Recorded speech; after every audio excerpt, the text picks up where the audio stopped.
শেষ করে ফেলেছি। আমি সর্বশেষ এই কথা বলতে চাই, কোরআনের পক্ষেই যারা কোরআনের পূর্ণাঙ্গ প্রতিষ্ঠা করার জন্য চেষ্টা করেছে, যুগে যুগে প্রত্যেক কোরআনের কর্মীর উপরে অত্যাচার এবং নির্যাতন হয়েছে। ঠিক না?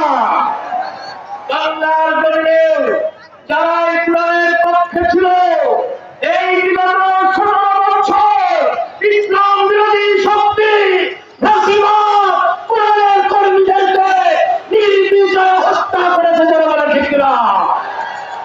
তবে পৃথিবীতে জালেমরা দীর্ঘস্থায়ী হয় না। আল্লাহ রাব্বুল আলামিনের সিদ্ধান্ত